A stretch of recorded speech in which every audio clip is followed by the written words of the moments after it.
10 বছরের বেশি কোনো প্রধানমন্ত্রীর মেয়াদ হতে পারবে না, যত মেয়াদেই হোক, যতবারই হোক সংবিধান সংশোধন করেন।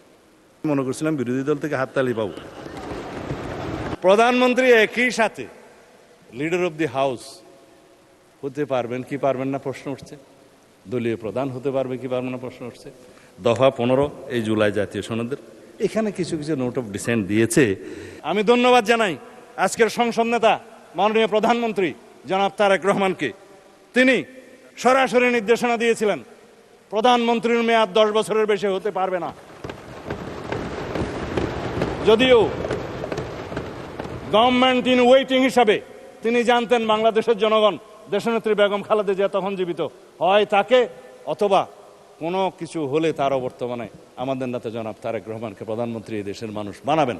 জেনে শুনেও তিনি বলেছেন নো, 10 বছরের বেশি কোনো প্রধানমন্ত্রীর মেয়াদ হতে পারবে না, যত মেয়াদেই হোক, যতবারই হোক সংবিধান সংশোধন করেন।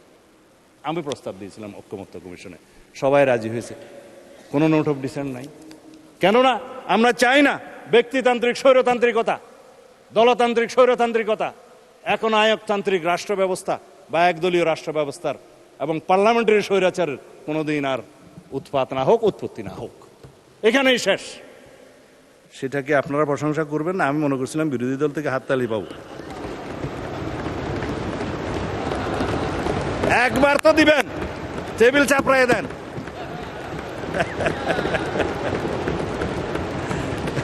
আচ্ছা, আমার সময় চলে যাচ্ছে, মানে স্পিকার আপনি একটু খেয়াল রাখবেন।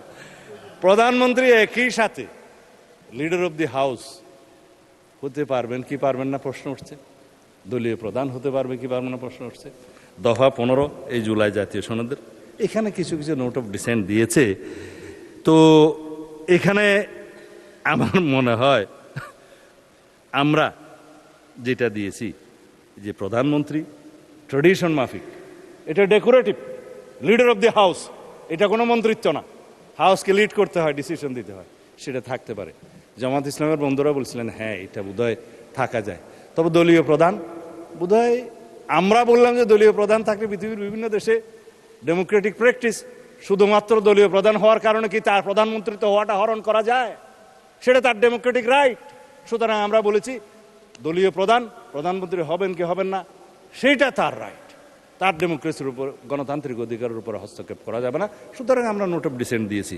আশা করি আপনারা হাততালি না দিলেও মোটামুটি সম্মত থাকবেন। যাই হোক, তারপরে তত্ত্বাবধায়ক সরকার ব্যবস্থার মধ্যে 21টা দফা আছে, মাননীয় স্পিকার, দফা নম্বর 16। এখানে এই 21টা দফার মধ্যে আমরা তো সবাই বললাম তত্ত্বাবধায়ক সরকার পদ্ধতি আমরা গ্রহণ করতে চাই। এই জন্যই দীর্ঘ 17 বছর আমরা আন্দোলন সংগ্রাম করেছি, রক্ত দিয়েছি, জীবন দিয়েছি।